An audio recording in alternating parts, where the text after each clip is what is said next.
Shukri. Did this, you guys spoke quite a lot about your first class record and your experience in first class cricket. Did this test match show just how big the gap is between test cricket and first class cricket? Hi, Stewie. Yeah, if I were brutally honest, I think it showed quite a few things.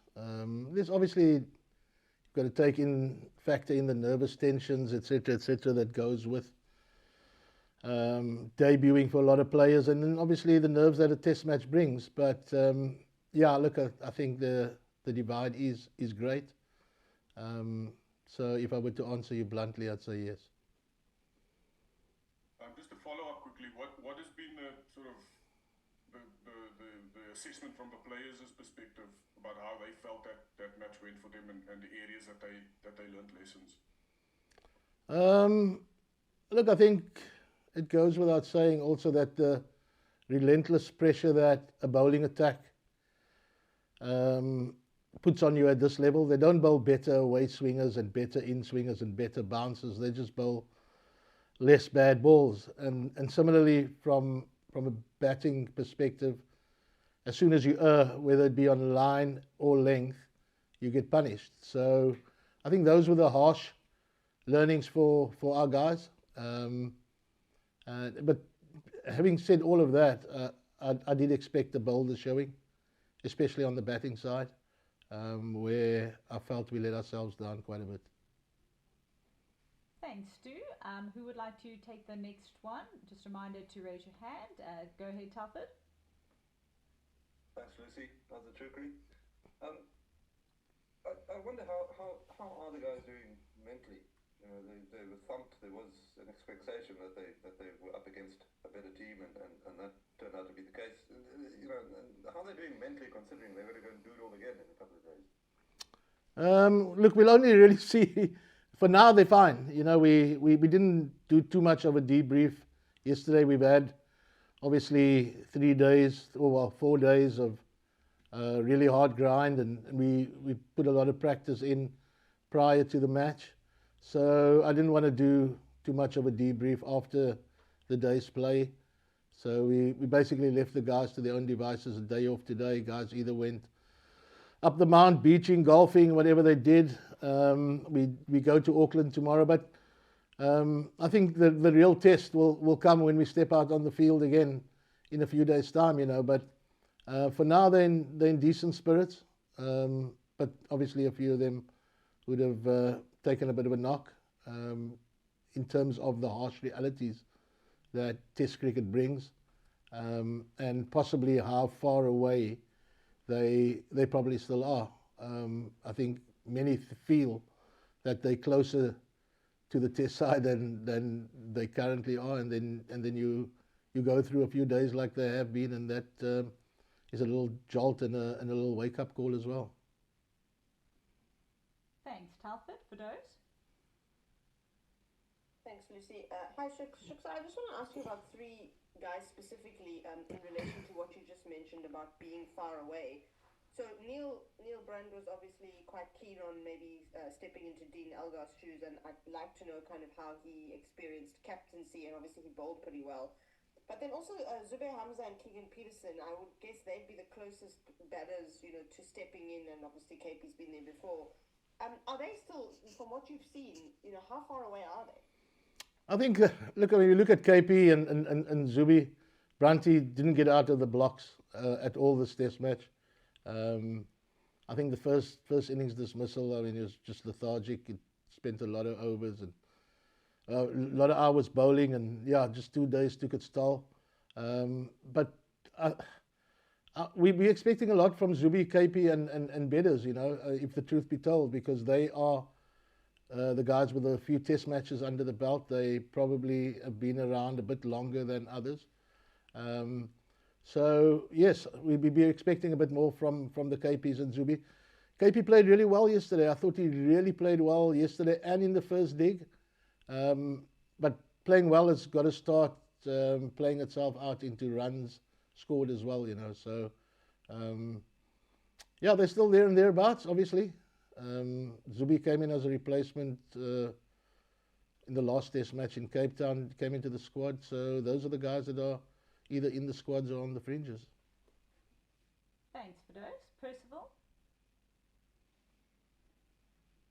Good morning, Lucy. Good day, coach. Lucy, I'm willing to wait until the end to ask an Afrikaans question or two for the coach if you want to wait. Ons praat nie Afrikaans in New Zealand hier. No, thanks. Can I go? Yeah, we'll hold you for the end of the media op, and then we'll go ahead with Ongama. Thank you, ma'am. Thanks, Lucy. Hi, coach. Hello, Ongama. Most of these guys, especially the debutants, you're adding more. It's guys that we've seen domestically, and some of the dismissals that we watched in this test match were so uncharacteristic. You know, it's nothing that we've seen from them before. You know, I'm just interested, coach, in terms of finding out how do you as a coach intervene and then just to make sure that these guys come the second test, they are more ready, they are more calm, and they can go out there and express themselves. How do you lend a helping hand in this situation? Yeah, look, I mean, pressure does hell of a things to you. You've got all these game plans and you prepped and you've done everything, and then the harsh reality strikes. As coaches, we obviously try and bring clarity. We try and keep them as calm, and we try and simplify things. I think very often guys come at this level and they feel that their silver bullets need to be landing from all over, and where in fact all you do is you simplify matters. So again, like I said earlier, guys will have a couple of days off, and then when we get to Auckland, we'll gather as a group and talk through the batting especially. I think we did rather nicely on the bowling front for the stocks that we've got. But the batting, yeah, I think we've just got to keep guys calm, try and bring clarity.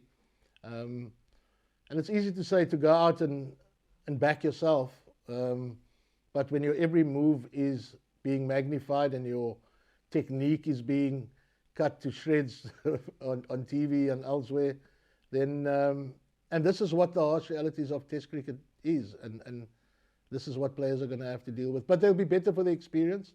They'll be better for the run under their belt, and I'm sure we'll see an improved performance in Auckland or Hamilton. Sorry. If I can follow up on that, Lucy.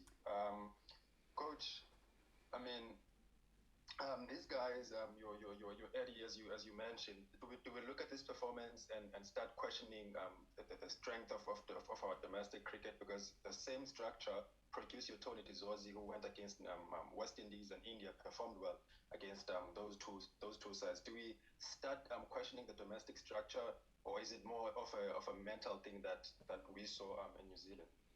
I think we always will not question our domestic structure, because like you rightly say, we produce really good cricketers. I think when Tony Dizorzi walks in to make his debut, he walks in after Aidan Markram and Dean Algo have got however many tests behind the name, and then Temba Bavuma walks in at 4. And you've got whoever walked batting at 5. So it's you walk into the side and there's lots of experience at test level. When he walked out to bat the other day, he walked out with somebody who was also making his debut, right? And at 3 was also someone making his debut. So I wouldn't read and go shredding our first class game. Yes, there are areas where it can improve, but I think we've got to provide context here that all of these guys are inexperienced at this level. And first class cricket, yes, they've got heaps of first class experience. They don't have any test match experience, and there's a massive divide between tests, or massive gap between test cricket and first class cricket anywhere in the world, not only in South Africa. Thanks, Ongama. We're going to look to take another one from Firdous, Telford, and then Kaniso. Shukri, just on a bigger picture perspective, how do you feel the New Zealand public and media and team have received you guys? And also, I mean, you know, yeah, they might be top of the championship now, but you know what fixtures you've got coming up in the next year. You know, does this feel like the end of the world, or does it feel like, you know, it's kind of okay? No, it's not okay. It's tough. It's tough. It's tough for everyone here. Um, Obviously, we'll keep getting behind the guys and we'll give our everything. But it's really tough walking in. It's like Burnley going to Anfield every week, you know. If it was a T20 game, you know one performance can win a game for you. 50 over game, a great spell with the new ball. It's 5 days of cricket where it is relentless, the pressure, and you've got to be on top of your game all the time against the quality side, like New Zealand especially. And we've been received really well. It's been great preparation. The people have been fantastic. And I think New Zealand showed us the greatest respect by going into bat the second time, you know, because that's what they would have done if they were playing Australia or England or a full-strength South African side. So from that front, they certainly haven't patronized us, if that's the right word, in any way by playing it differently. You see how Kane Williamson goes about his business. And they've paid us all the respect in the world by playing the way they do, and they're certainly treating it as Test cricket where they can get points, but they still need to be doing all their processes properly as well. Thanks, Fidoz. Talford? Shukri, you spoke earlier about the difference between first class and Test cricket being, you know, the absence of bad balls at this level, and I just wondered how does that apply to captaincy? What's the difference, you know, between captaining at first class level and at this level, and how do you think Neil Brown did as a captain? I thought Brunty did really well, maneuvering our bowlers around. These are the 4 bowlers that we had, the 4 quicks and him.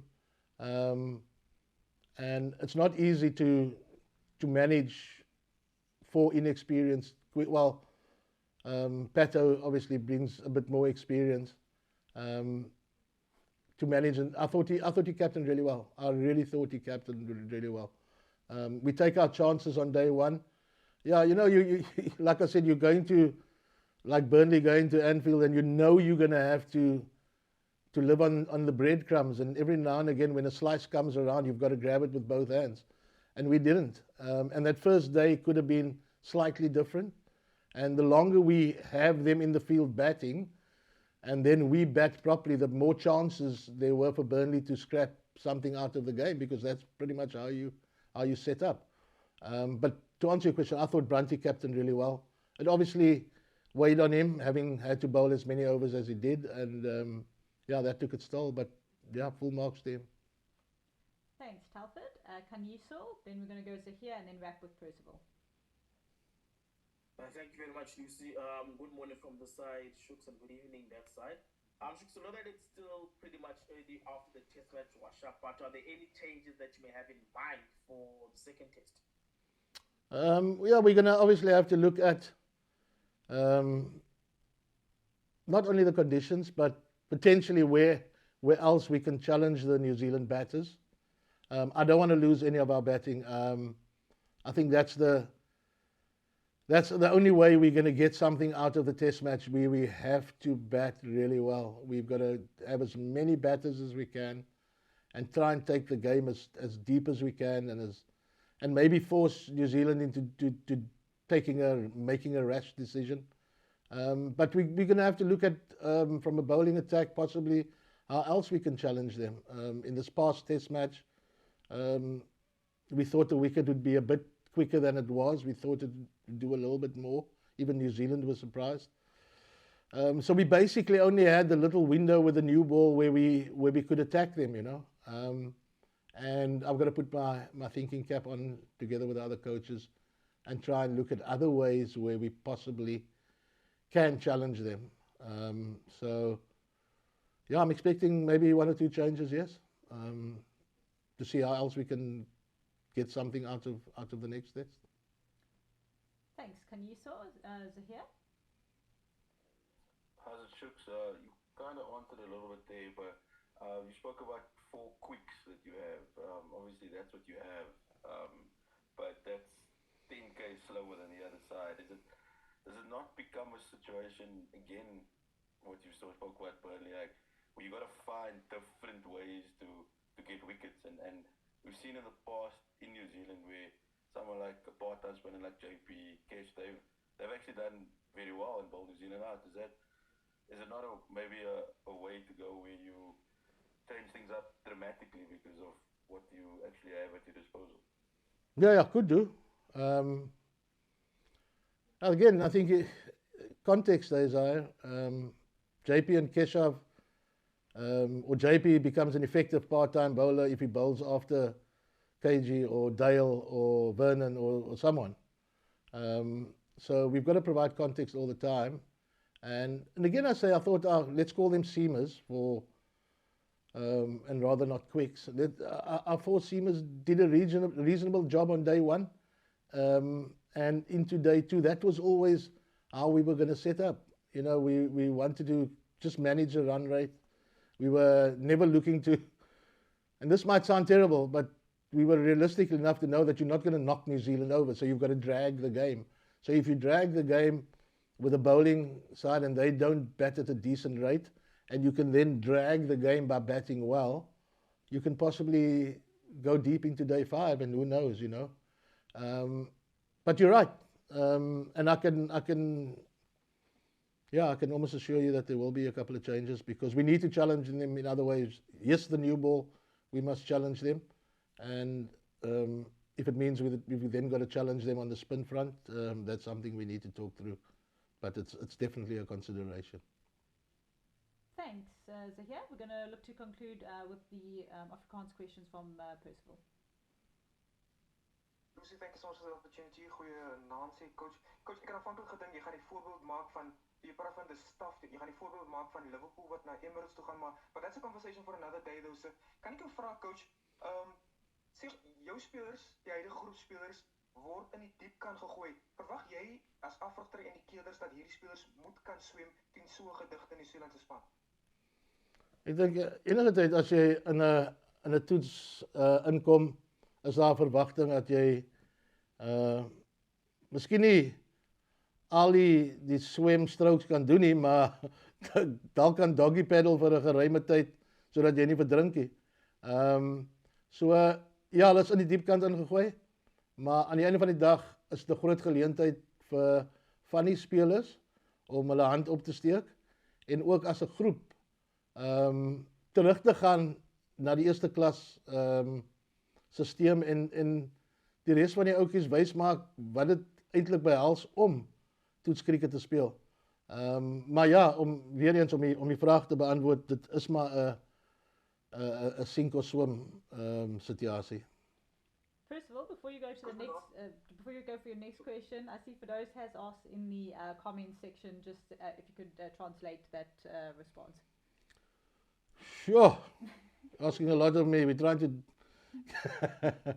I think the translation pretty much goes, yes, it is almost a sink or swim situation, but in the being thrown in at the deep end, they always lie an opportunity for a player to put up their hand or his hand to make a play, to put his name out there, to be considered going forward, and then as a group to, if nothing else, to go back to our first class game and then pretty much spread the gospel in terms of what the requirements are and what their experiences were.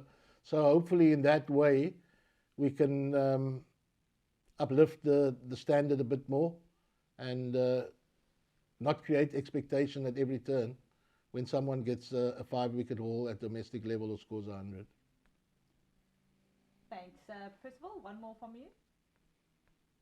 Thank you so much, Lucy. Coach, net laastens, jy het gepraat in Engels van dit is nooit goed om enige toetswedstryd te verloor vir enige nasionale span nie. Maar as afrigter, het jy enigstens slapelose nagte voor die volgende toets in Auckland en wat gaan jou benadering, jou en jou span se benadering aan wie vir hy tweede toets? Soos ek vir die manne gister gesê het, die Proteas het gister verloor, né? As jy 'n ander span wat verloor het hier.